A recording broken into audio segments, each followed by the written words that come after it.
Welcome back, ladies and gentlemen, to Rejuvenate Edition 5. We've got our next guest already on the show, and her name is Rebecca Wong, and let's catch up with her in a bit. I want to do a little bit of an introduction on Rebecca. She is a sports psychology consultant, and you know, she is a ISSP Managing Council member. You know, I would love for her to explain to me what all that is all about. And you know, she's already smiling, so I'm sure she probably gets that quite a fair bit as well. Is that right, Rebecca? Welcome to the show, first of all. Hi, thank you, Andrew. Thank you for having me here. And hi to the rest, whoever, okay, around the world. Yes. Okay, so you know, you've got 15 years of experience in sports, and obviously, you know, you wide variety. I've read your profile, and I'm, you know, blown away by the amazing things that you have done, and the amazing tournaments and whatnot you have been involved in. You know, we talk about the SEA Games, the Asian Games, the Commonwealth Games, and of course the creme de la creme, the Olympic Games as well in Rio in 2016. So all that I do hope that, you know, our viewers today will be able to get a little bit of a sneak peek of that whole experience that you have had, of course, and you know, I do understand that you have got a presentation deck to share with us today, and you would like to go through that. So without further ado, Rebecca, I will leave the virtual stage to you in that sense. Please take it away. Thank you. Thank you, Andrew. Okay, a good afternoon from Malaysia. Okay, so I'm a Malaysian, Rebecca Wong. As introduced by Andrew, I am a sports psychologist. I'm a sports psychology consultant. Okay, you can call me, people use different names, okay, title for this job. Performance psychology, sports psychology, mental performance consultant. Okay, depends on where you are, okay, in the continent or region, okay, around the world. So, but we are more familiar with the term performance psychologist or sports psychologist, okay? So, previously, I started with practice at the National Sport Institute of Malaysia for 15 years. So, and then I head to China for 2 years. I got the offer. So before I head there, I was the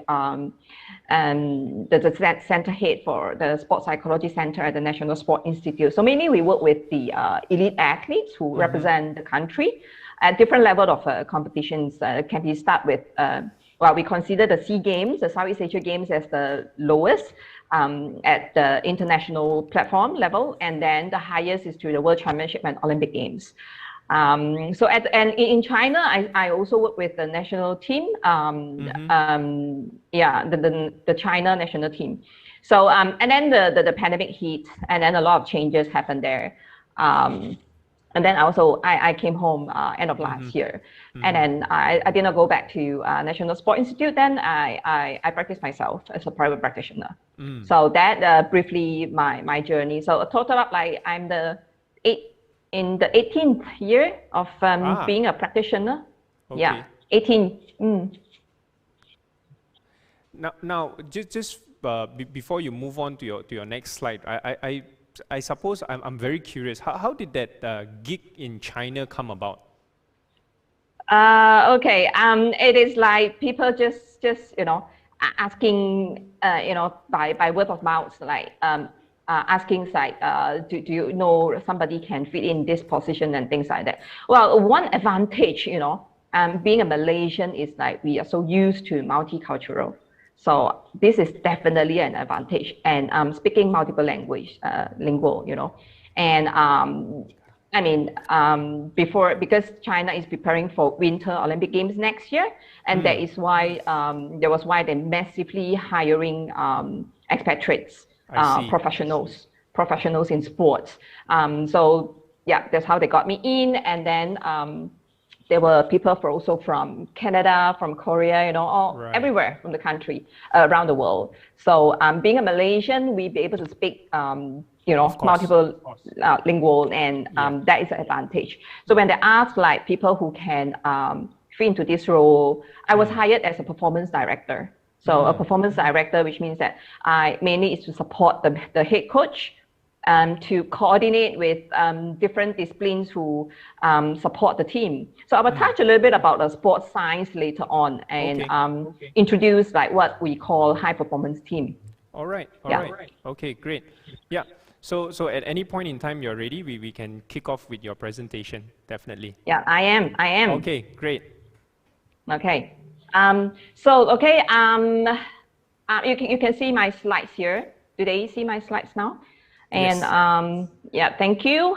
So I am a registered practitioner, and then also the managing council member of ISSP. So the whole full name is the International Society of Sports Psychology. Okay, I will come to it briefly later on. Okay.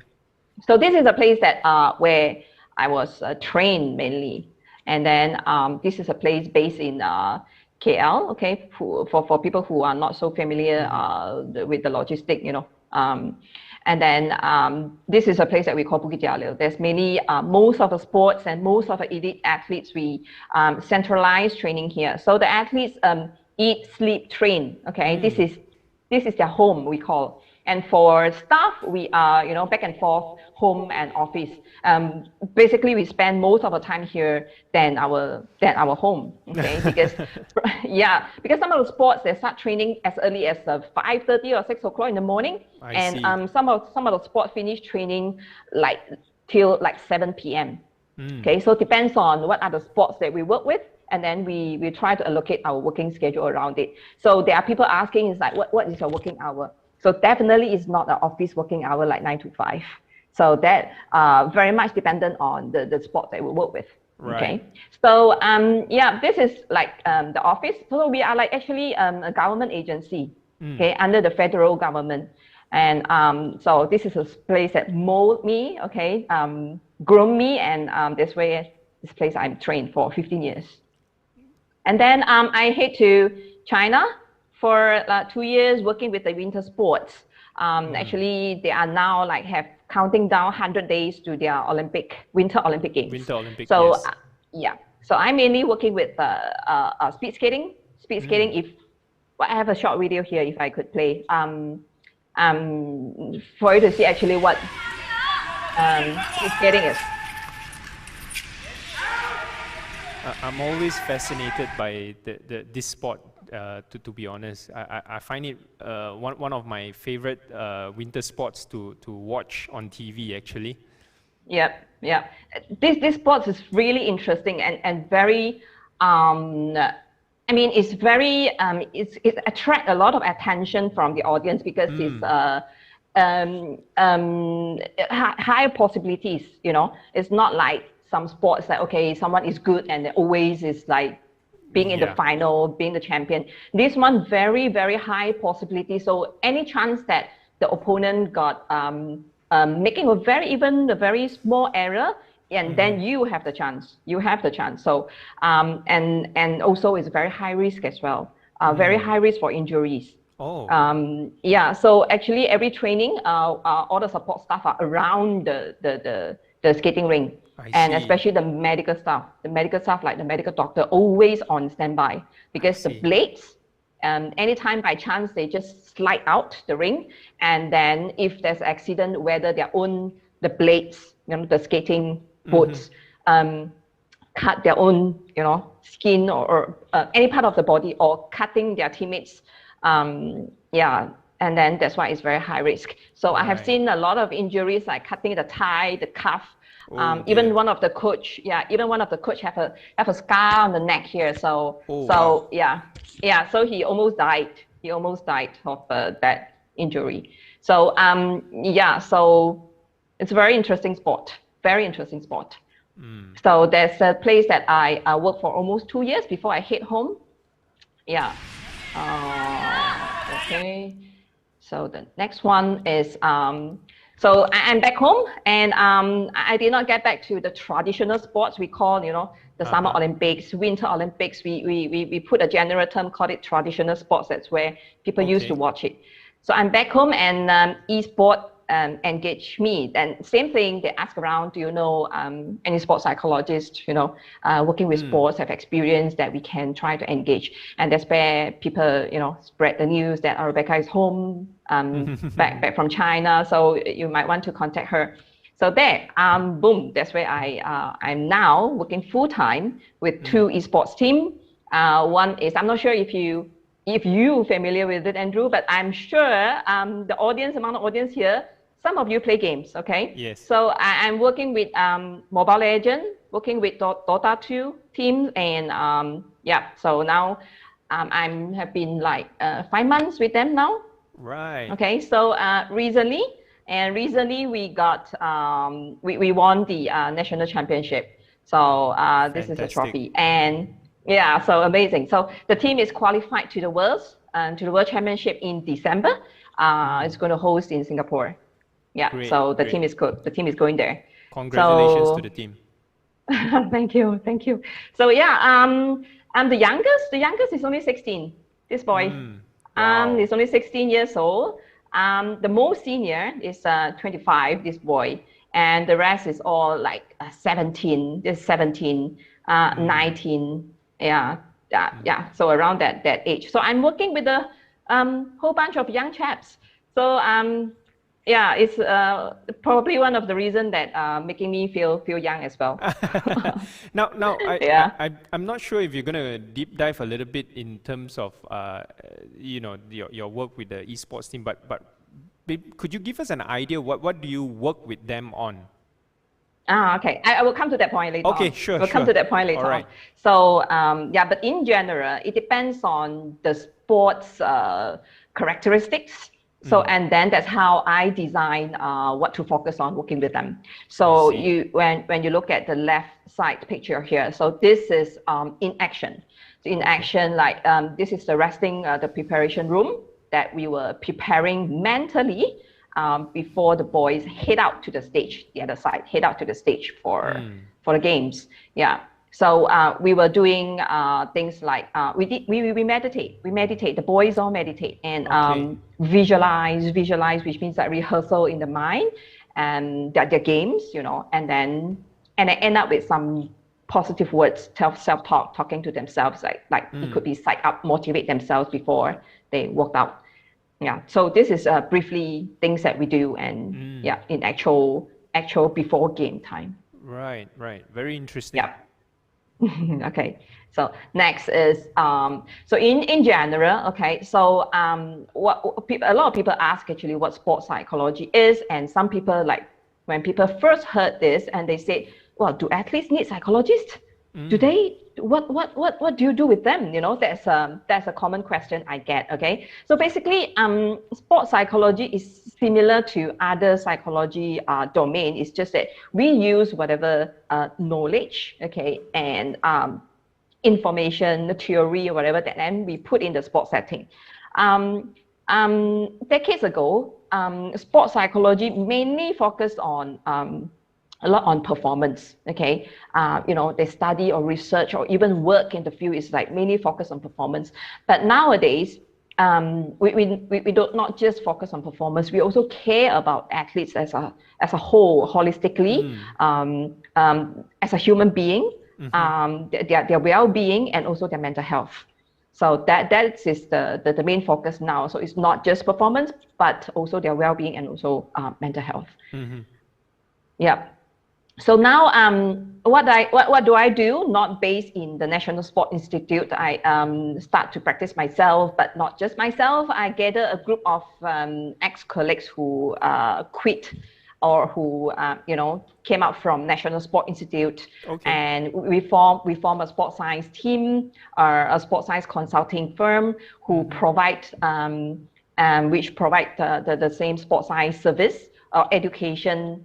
Or on-field service to the private groups, private practitioners, because when we were in the National Sport Institute, we were only assigned to teams or sports that under the Ministry of Sports, because due to a lot of things, a lot of factors. It could be they have long history like badminton, or they have good performance such as like bowling, they have names, So these are the teams or sports that assign or they are funded under the ministry. So we work under the federal government, the sport agency. So we are assigned to support them. So when we come to the private sector as a private practitioner, so me and my other colleagues that we offer service to clubs, like swimming clubs, a lot out there, badminton clubs, out there, there's a lot as well. So currently we're engaging with a few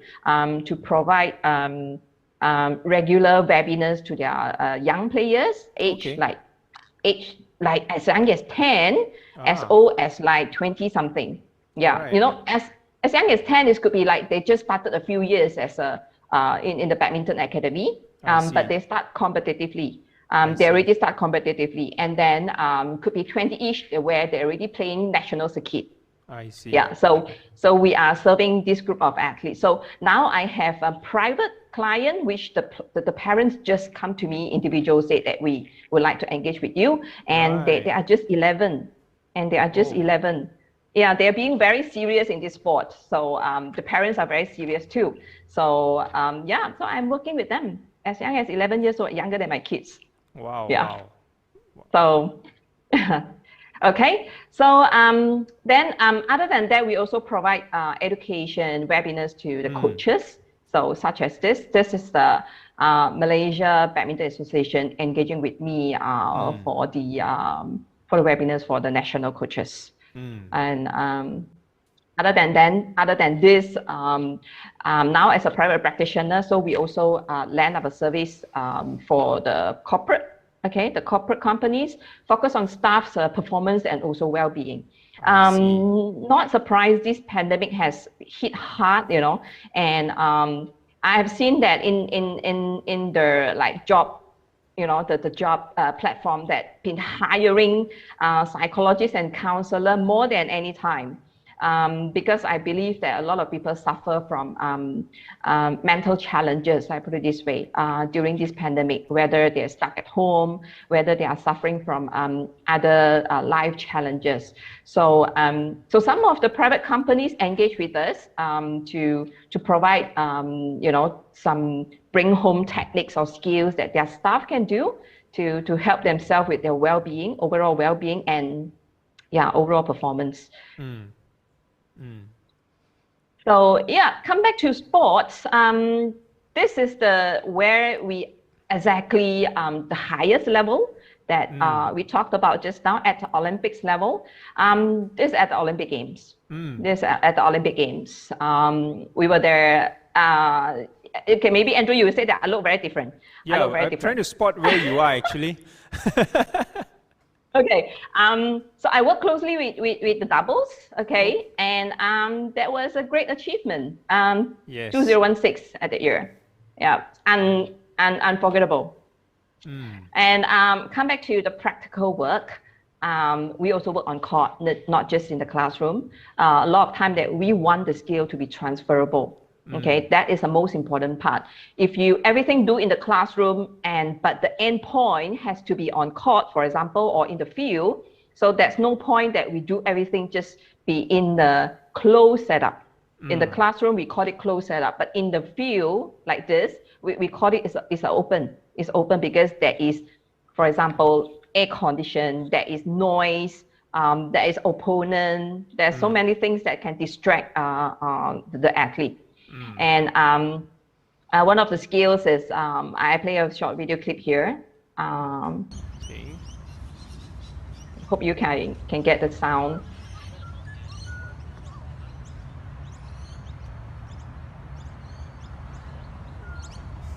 Beautiful visualization. Okay, so basically, I'm getting the athletes to work on self-awareness, and in the field, not in the classroom. So I try as much as possible to bring everything to their respective field. So obviously this athlete is athletic sports, okay? So I want him to walk barefoot, feel the grass, feel exactly be present. be present. I'm not sure if you heard of the term mindfulness. Yes. So Right. being Yep. mindful, being at present, exactly every athlete need, because they have a very short, for example, for this athlete is a high jumper. So, I mean, from taking off to the steps and then to jump, it's less than 1 minute. Less than 1 minute. So you make it or you just fall is within that 1 minute. So you don't have a lot of time to, you cannot afford to be distracted. Basically, you can put it this way. So, so training to be mindful is one of the main key that I advocate and really promoting to all the athletes. So this is just one of the exercises. And then the other thing is that we worked on the mindset, we worked on the emotions is also a major part of my work, especially for Asian. Okay, and I believe that we are not very focusing on the soft skill, especially the Asian families. Let's talk about this thing that come from the family. Like parents not really emphasize on getting the kids to share their feeling. Even schools not even cared about the children's feeling. Okay, so it's important to educate and then to guide the athletes to understand, to recognize their own feeling. It's okay when you feel not okay, because we are all human. We are all human beings. So it's totally okay when we feel not okay. It's just that we don't let our negative emotions to dwell, deep dive for long term, because that becomes unhealthy. So, okay, so we teach the athletes like how to cope with the negative emotion and what are the strategies they can have, they can learn to deal with those emotions. Because when they fail, it's actually it's heart aching, okay? Especially when you talk about Olympics, it's 4 years once. Yes. I mean, how many people can work on one project of 4 years? Yeah. So if you fail once, you have to wait for another 4 years. It's not easy. And then right now, when I work with the juniors, work with the young players, work with the young athletes, so much so that I focus on working on the mindset, getting them what is the right mindset, what is growth mindset, not fixed mindset, and to help them to grow, okay, so that they don't feel that a little hurdles, a little challenges they see is like the end of the world. So that is a way to, yes. Yeah, sorry, I have a question, Rebecca. Now, Sure. I know what you mean by, getting them into that mindset and whatnot. I suppose as an athlete, especially those elite athletes, I suppose I don't know if I'm using the right term, but their job is literally to go out there and win, and that mindset should just be about winning. But how do we inculcate into the younger generation, the kids especially, that it's okay not to win even after doing your best? I mean, how do we juggle that and We lead them and guide them to, especially for the young ones, we lead them and guide them to focusing on the process, because at their level, at their age, they are nobody. Okay, let's face this one. Let's face this one. Okay. They are yet to be somebody. Okay. So so when we get them their mindset and lead them to put in the right place, and then it will slowly they will understand actually failure is not like such a big deal. Because that process makes sense. That process, when we have failures, when we learn from the errors, is important to grow. So so they definitely, we want them to somebody, and they want to be somebody, but not yet. They will be, but let's make now as a process. All right. Of then I growth. suppose the follow-up question to that is, all right, you've explained the portion of them being young and not being somebody yet, and in the process to do so. What about elite athletes then? When there is a failure, when they do not qualify for the semi-finals or the finals, or they fall at the final hurdle in terms of in the final match and whatnot. How do we, or rather, how how can you prepare them to say, you know, it's okay? It sounds easy for me to say this right now, but like what you mentioned earlier, it only comes 4 years once, you know, especially like the Olympics. How can we pick them up, or can you even prepare someone for you know, failing at the last final hurdle, I suppose? Very good question, Andrew. I thought I can escape from that. We don't prepare them to fail, obviously, right? Of course. Yeah. But when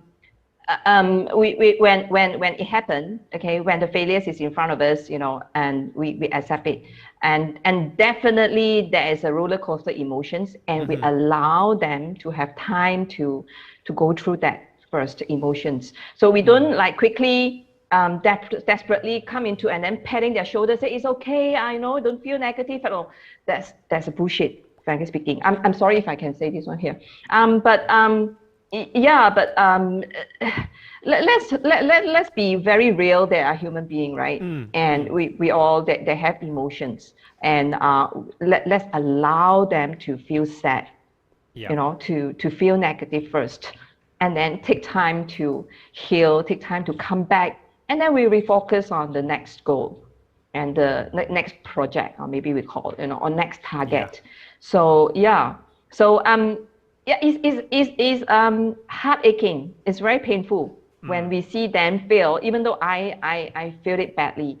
For example, well, although the 2016 Olympic Games, it was a good outing, okay?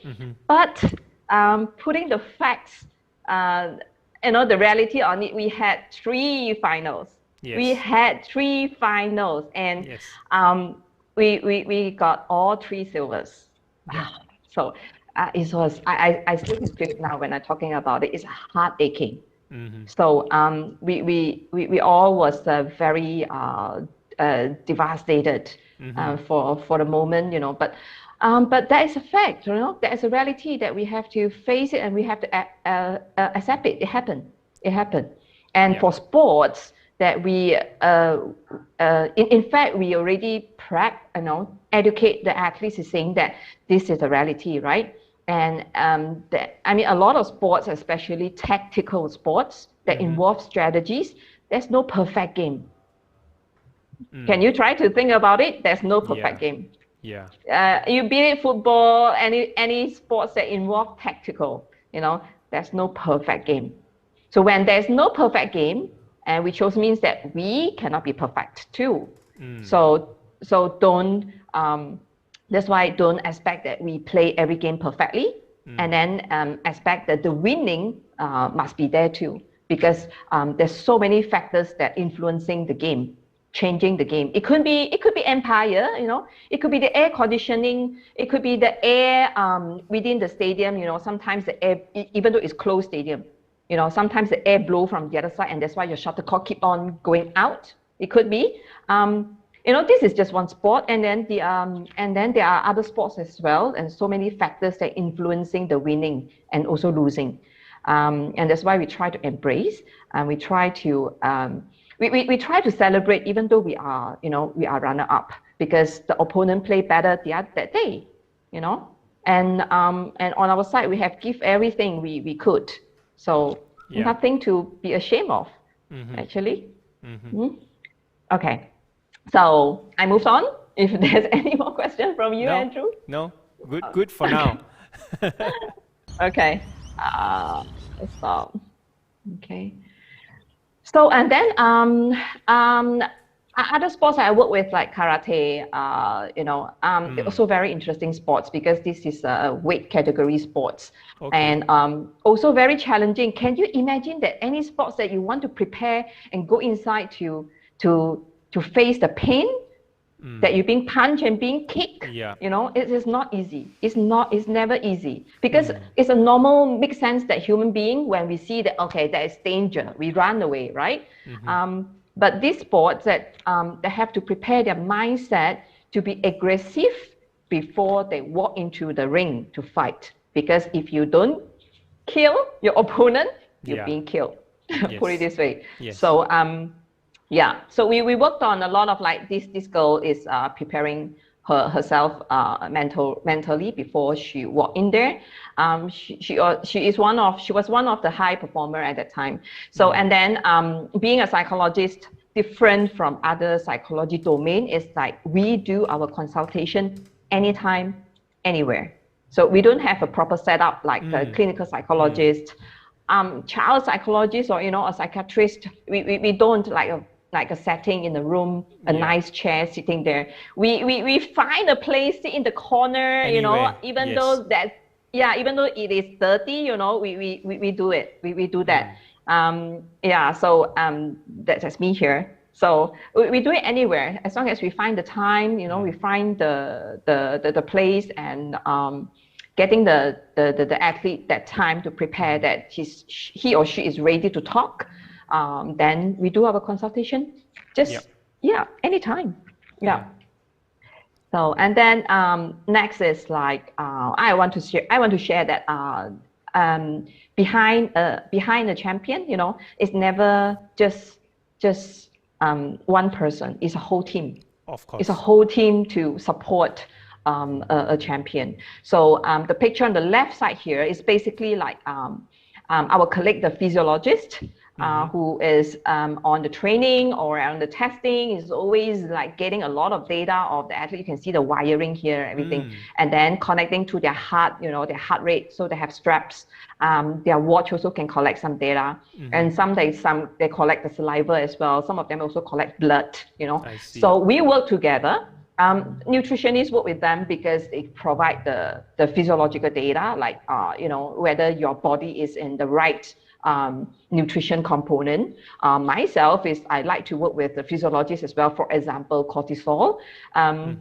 Cortisol is a hormone that you collect from the saliva. So if somebody is under high stress level, so the cortisol level also will increase, and therefore give the psychologist a very good indicator that someone is under tremendous stress. And it's better than asking questionnaire, right? And also it's better than asking like, how do you feel?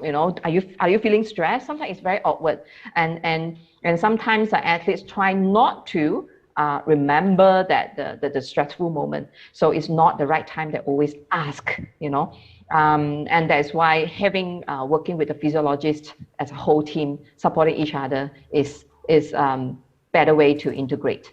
And then we also have get back to the photos. Here we have nutritionist, we have physiotherapist here, we have masseur. Okay, this is another physiotherapist. This is physical trainer. We have game analyst. So a whole team is supporting athlete, every athlete basically. So of course we emphasize on athlete that need prioritize, that we give more attention on that. Yeah.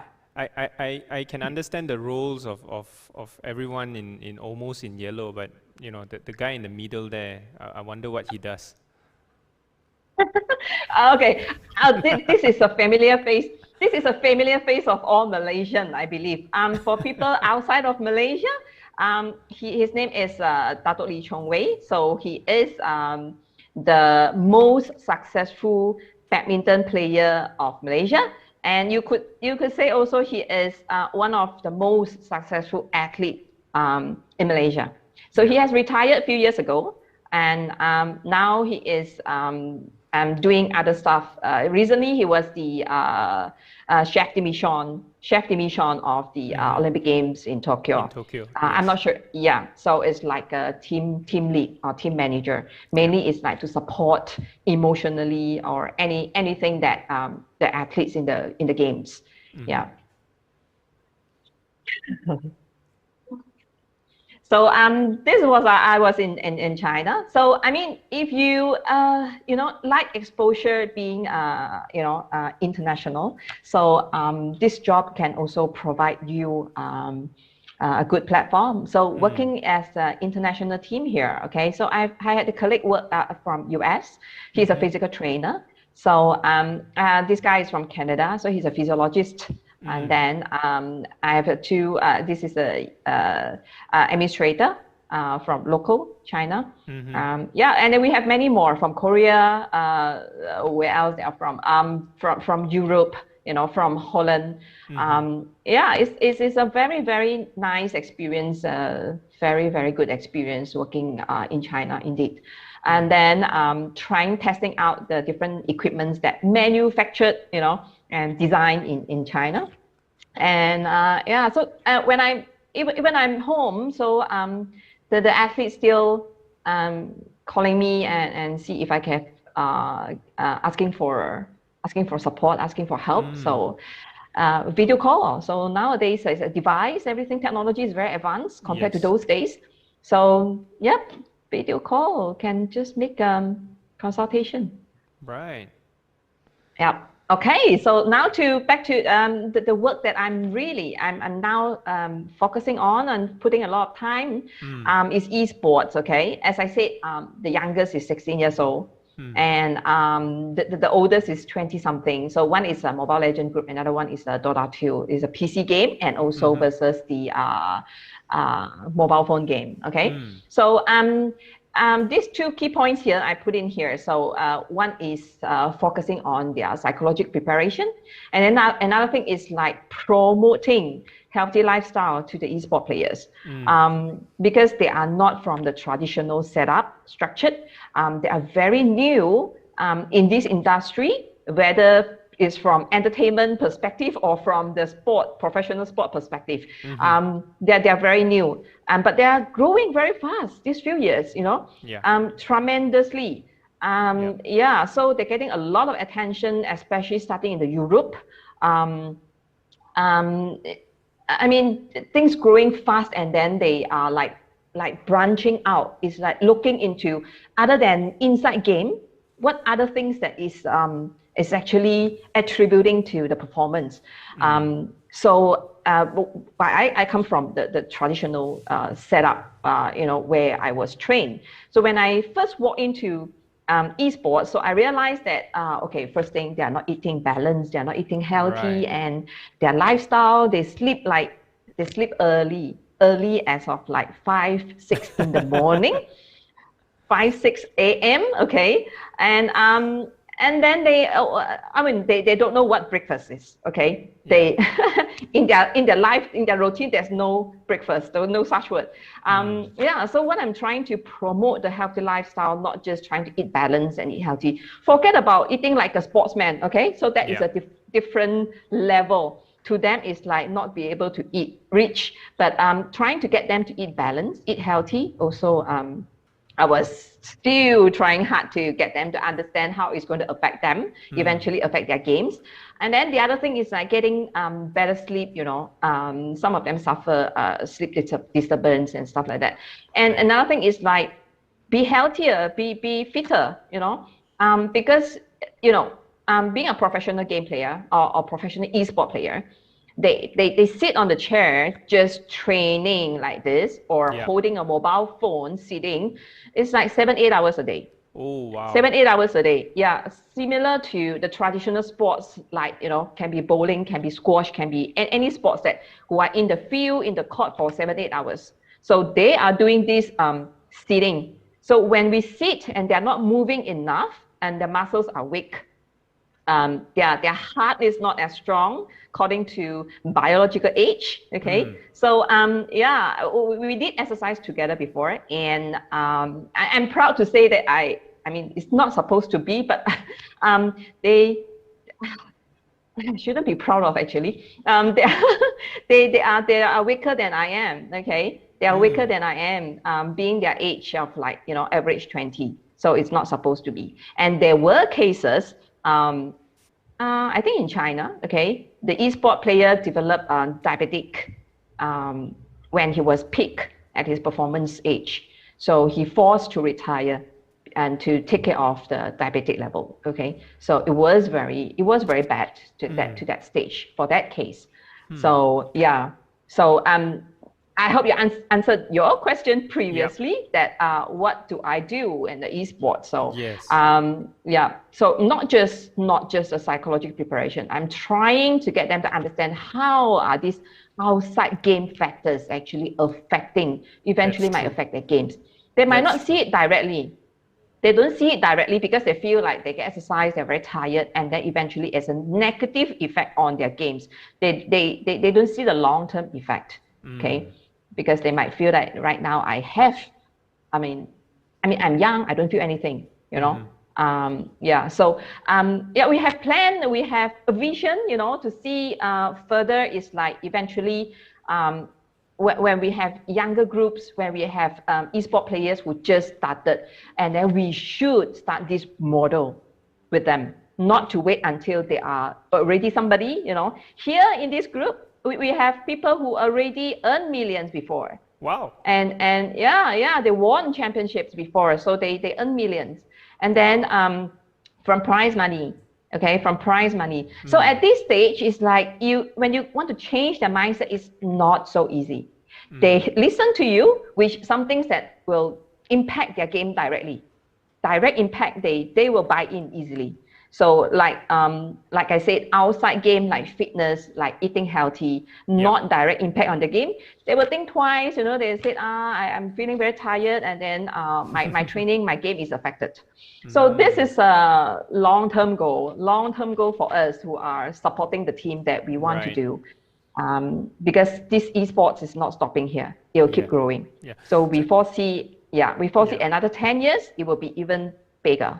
Yeah. Just out of curiosity, are most of the professional teams out there, well, perhaps not on a global stage, but the Malaysian ones, they also have similar people in roles like yours, helping them in you know, this sort of psychological preparation and whatnot?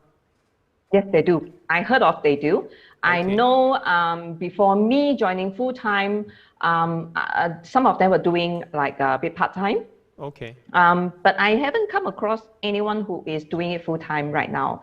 Yeah, so of course, it's like full-time is also dependent on the investor, which is, you know, the company willing to invest.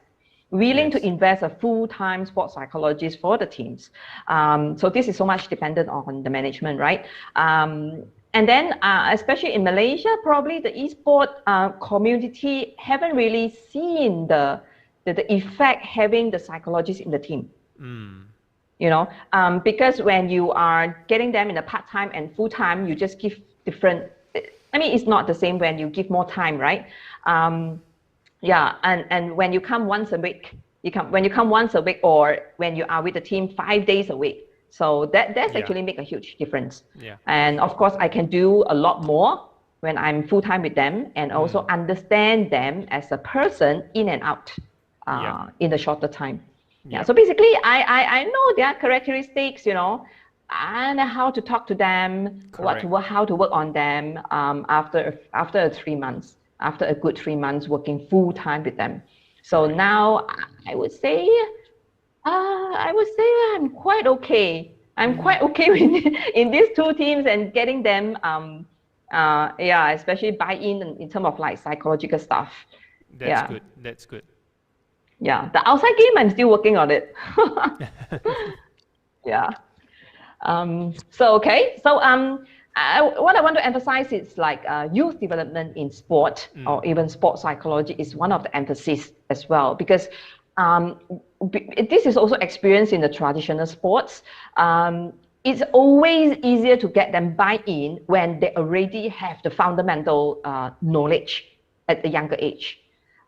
We experience so much hurdles and resistance when we try to implement stuff at the senior level. Because their mindset already fixed such a way, you know, saying that, oh, that's how my coach taught me before, that's how I won my champion, and blah blah blah, you know. So it's not easy to get the senior or a very high level athlete to buy in your stuff. Of course, I'm not saying that everyone, okay, I'm just generalized. That's why in general, it's always easier to get when they are much younger.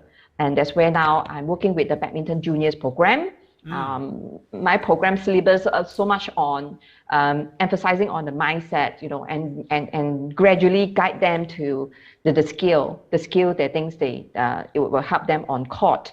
No matter what, we still have to implement some skills, because that is something that to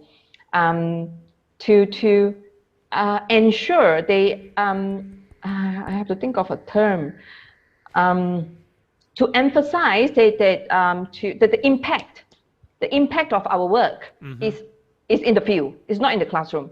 So no matter what, how we educate and work on the mindset, we have to make them to get the success in the court, in the field, so that they will believe that this sports psychology thing that really worked, and I want to get more, I want to ask for more, something like that, yeah. So but at the junior level, at the younger age, we emphasize like developing leadership gradually, slowly, and then building the positive characteristics. Shaping the qualities is important, especially like how to be resilient, growth mindset, and so on and so forth.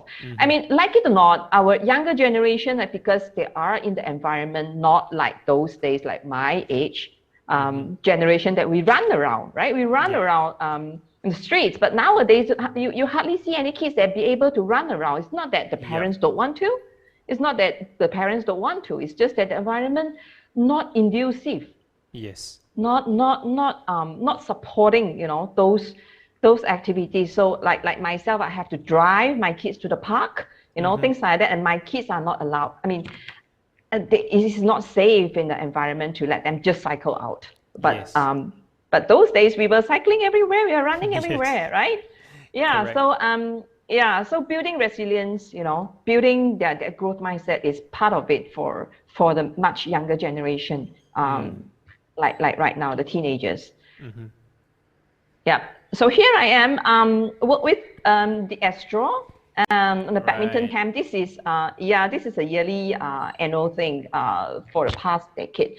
I reckon that is not running these few years lately. So I was engaged with for back-to-back for a couple of years, and their average age is like I don't think any below 10. Maybe there's below 10. This look like below 10, Yeah, and I reckon some phases now, a few phases who is now in the badminton junior program.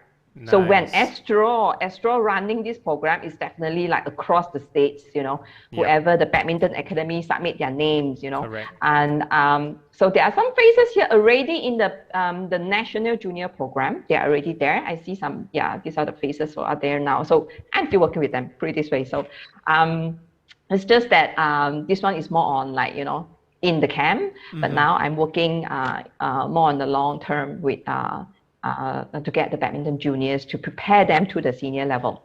Nice. So now back to a little bit of the professionalism of professional perspective of sports psychology. After you have hearing me, what do I do and stuff like that. So maybe among the audience, there are people who are already a psychologist or a psychology student, who knows, that are interested in this profession. So at the international platform, we have this International Society of Sports Psychology, which is funded much many years ago, many decades ago. It's just that over the years, it's not being very active, and then it's taken over by continent or regional society. And then, but with this setup, with it founded and being formed, it's getting increased attention of the need of sports psychologists in the team, for sports team.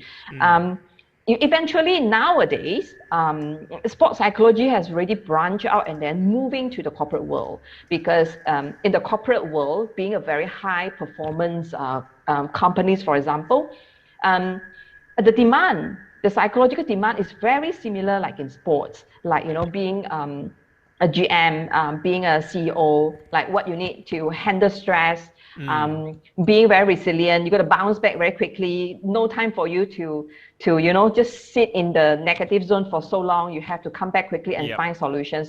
So these are the psychological qualities that are very, very similar in sports setup. So, and that is the reason why the sports psychologists around some countries around the world, like US and UK, they're slowly branching out and go into the corporate world.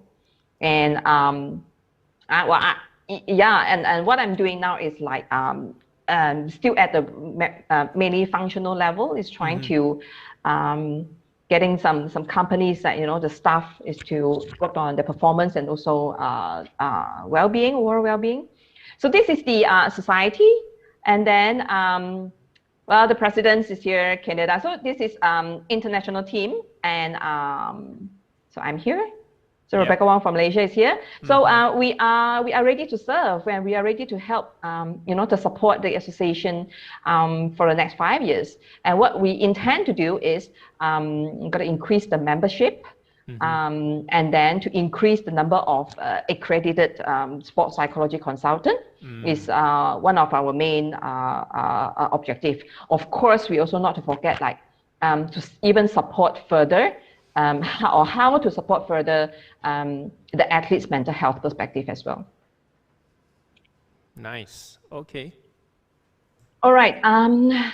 Okay, if people who are interested, okay, so sports psychology professional organizations mainly is to you know, make sure they establish and make sure the training of sports psychology is properly monitored. Right now, there are organizations such as in the US, in for example, in the Europe, you know, in Australia, in China, they have their own, Korea, they have their own. But the thing is, like, besides ISSP and the other names that I named just now, is only cater for their own country or their own continent. So they don't accept people from, like, for example, Malaysia to apply for those in Australia, for example. Okay. So they only accept people who graduated in Australia, for example, and practice there, and to apply for the accreditation. Okay, so that becomes a very limit access to other countries such as like Southeast Asia, you know, or like Malaysia, Singapore, to try to apply for accreditation. So right now, the only organization is ISSP, which is open for international people to be able to apply for accreditation. So of course, you have to fulfill certain criteria, and one of the criteria is like you have to have the formal education until the master level. With any related education program that relevant to sports psychology to apply. So that is a minimum requirement.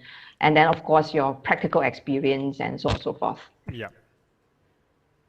And I think I can skip this part. So in Malaysia, there is a Malaysia Association of Sports Psychology. But unfortunately, I'm still very young, and then haven't established a very stable stage yet, and then it's not yet offering any accreditation. Yeah. So this is where we were trying to promote the field, the profession to the university students. And I'm now also a part-time lecturer at one of the private university. Offering the paper of applied sports psychology to the psychology program students. Right. Yeah, it's mainly try to grow this field, try to grow this profession to attract more youngsters who are might be interested, but they don't know where to go to look for, you know, a sports psychology program. Yep.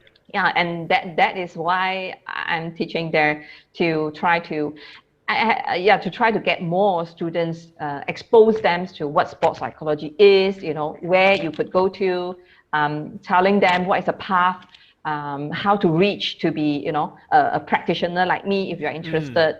So otherwise, you still can choose to be a lecturer, you know.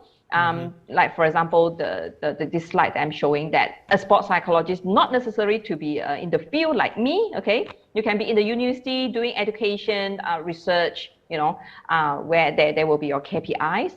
And then, but I am a full-time practitioner, which means I work directly in the field with the athletes, with the coaches. So apply is my main KPI. And of course, getting the performance, the real performance, which is like getting on podium, you know, that is our main target. Yes. Yeah. And This one, okay, if you're interested to know, okay. The image of a professional, sports psychologist, mainly preferable to be likable, but you also have to face the realities that we don't expect that everybody like us. Okay, it's not possible that I work with 100 athletes and I 100 athletes will like me. Okay, so it's okay. It's okay when the athletes don't feel comfortable with you. Don't take it personally. Okay, so it's okay if the athletes say that I want to work with somebody else. So it's totally okay. Yeah. And then it's preference, it's individual preference. And then be flexible. We work with across for different sports. So we don't ever bring one set of working ethics, or working routine to bring to different sports. Because different teams have their different unique culture. For example, Andrew, you and your team, you have your own working culture, and how do you form the culture is like you guys believe the same thing. You guys have the same value, you guys feel comfortable with something. So same in sports, when we have coach, we have support staff like me, another staff, we have athletes. So there will be one team culture and unique to them as compared to other teams. So as a psychologist, got to be very flexible in that thing. Okay, and I almost come to the end. Okay, this is crazy picture that I took in Rio 2016. We just jumped off from the car because it's roadblock, and we just quickly go sit on the ground and then take a photo. It's a very beautiful photo. The very crazy things I do.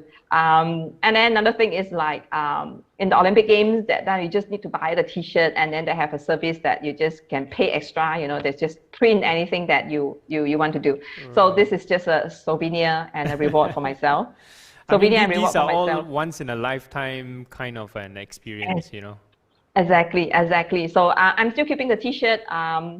And it's something very nice that I think I did it that time. Yeah.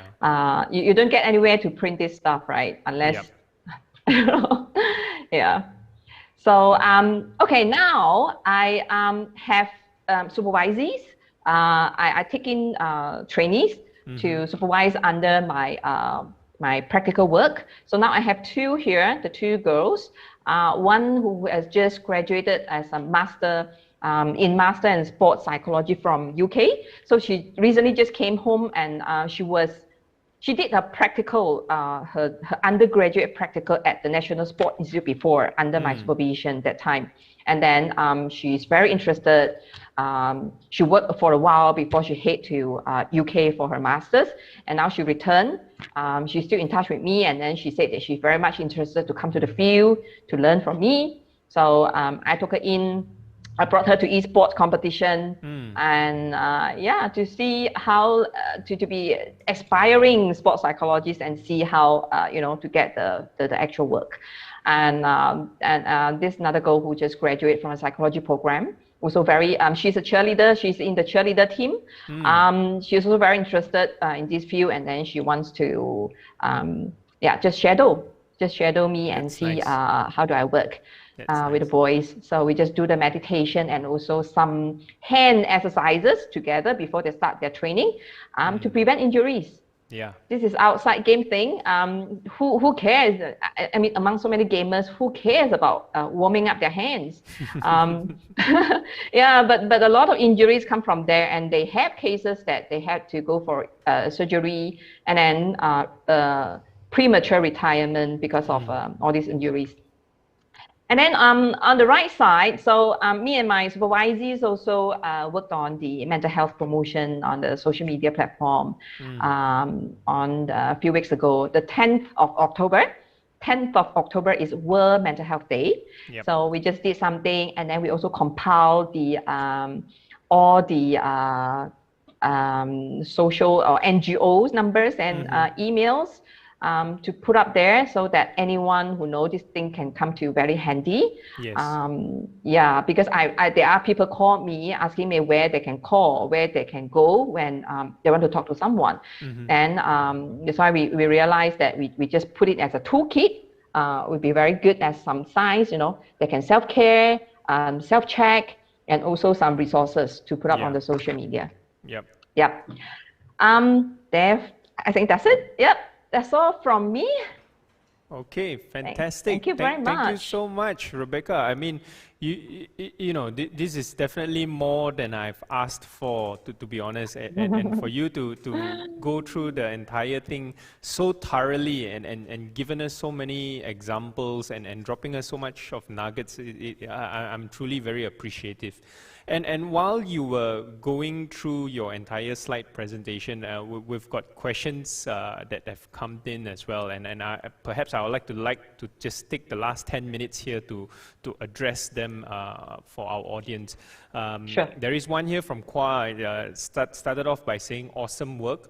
You have worked with people across different categories of sports, from traditional sports where you need to go out and sweat, to esports, where it is just you and the PC or the smartphone per se. Is there a difference in terms of the stress that these athletes from experience, between the athletes that are out there sweating in the field versus athletes who compete in front of their PC and mobile phones and whatnot? Definitely there's difference. It's just that the stresses could be, the stresses come from the different stress from the sports, okay? But if say that outside sport, it will be the similar because we are all human beings, right? We all have life stresses. They have financial stress, they have relationship stress, girlfriend, boyfriend breakup, family, so all these things will be the same. But the stress comes from the game will be very specific to the sport or the game. But one thing that you bring up very good is like the physical, right? The physical difference. For the traditional sports, I reckon if they're very nervous, they can, or we can suggest they do some physical stuff to try to reduce or to try to regulate and control the nervousness. But for the e-sport players, that's a little bit trickier, One thing is like, well, I encountered this one exactly is for real. You get them to jump a little bit, to do a little bit of push-up, and he said, my hand is very dirty, later I cannot, I'm very tired, later I cannot play my game. So, okay, then can you do your lower body then? These are the things that you have to slowly get through it. I'm not, putting this way, it's not like the athletes have a resistance, like try to believe you, but he's resistant in the mindset here is like getting through how physical can help them. Okay, like I said in the middle of my presentation, I said I'm still working on. What our vision is still trying to get the esports players to understand eventually how fitness can help them in the long run. Next question here from Jonathan. Short and sweet. Is esports a sport? It's not me to debate here, okay? Frankly speaking, when I was in National Sport Institute, working only with traditional sports, we had the same question. And then we were also thinking, how come they got so much funding, Are they a sport?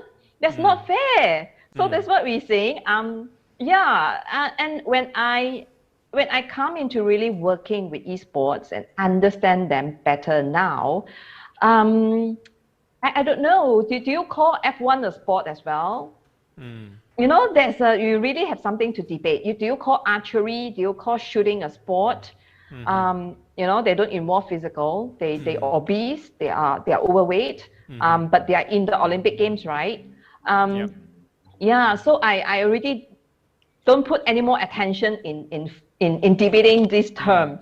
But what is for real is bringing, like, they are very competitive. That's one thing. And then they are entertaining is another thing. So, I mean, being any high-level sports is like they bring in entertainment, correct? Because people watch it. And people watch it as being a social entertainment or, activity or family or anything, That's why they bring in the element of entertainment and also competitive. So being competitive is something that that's why possible they are categorized in sport. To me, being a psychologist working in e-sport, to me, I look from the psychology perspective. they are not any lesser, you know, Okay. the demand compared to the traditional sport athlete. That's for real. Yeah, Okay. Okay. not any lesser. Yeah. Shima has a question here. During the pandemic, how has your role changed in an online setting? I suppose we were all in lockdown. You were still supposed to continue with work, but not being, able to be face-to-face, having that human interaction, I think regardless of whether it's sports psychology or any psychology for that matter, it's very difficult when you're not face-to-face with that particular person or group. So how has that changed during the pandemic? When the pandemic hit, I was in China. I was in Beijing with the team, so we were quarantined totally out of touch, okay, of outside world. But we were very clean, okay, very safe. Until I came home, and then things changed, platform changed. I learned how to use Teams, learned how to use Google Meet, learned how to use Zoom for my kids. Because they have started all the e-classes, right? Yeah. So I learned from them. And then, getting used how to do webinars, and no joke, I can tell you, especially working with juniors through webinars, I was like, oh, I'm so tired, man. One thing is like, they are like camera shy. When you get them, because I want to see them is because I want to see their facial expression. Correct. I'm not like punishing them, see whether they listen to the class or not, things like that.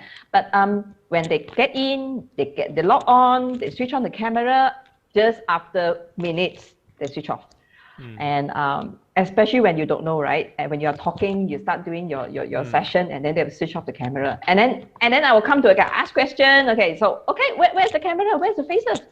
And then you have to go through a few times in a 1 hour session. So it's extra energy draining from there, and also webinars, right? And sometimes they enjoy your session. It's a good thing, but when I'm on the other end in front of a screen, I can't control the flow. I have to like, no, I have to, come on. I have to call a few times for them that I need your cooperation to keep quiet when I'm talking.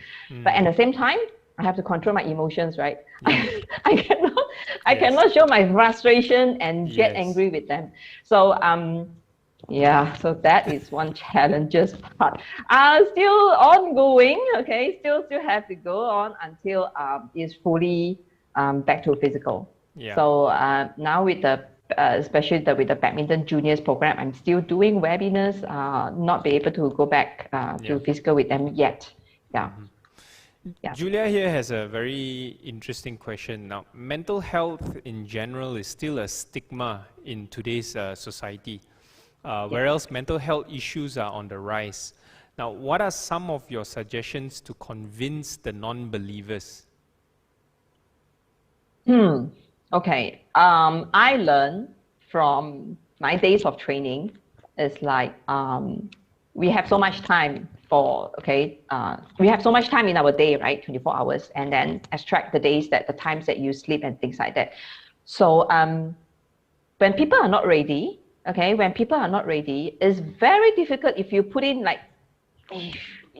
all your time and try to convince somebody. Okay, I would, personally, I would rather spend my time for people who need help, frankly speaking. So, and then, but of course, I'm not saying that I will give up and then, shut them up. I'm not. My door is always open when they are ready. When they are ready to try, or they are accepting. So when they are ready in general, so my door is always open for them, and I'm always okay to help. But I will not use all my energy and time trying to convince people are not ready. Okay. Like I said, I also need time for my self-care. I will use my time specifically focus on people who are ready and seeking help. Great. That's my 2 cents. Okay, great. Now, one final question here, and I think you kind of talked about it a little bit as well, but just for the out of courtesy to the person who have posted it, Arif Haidar, I think. Do you consider esports as a mentally challenging sport?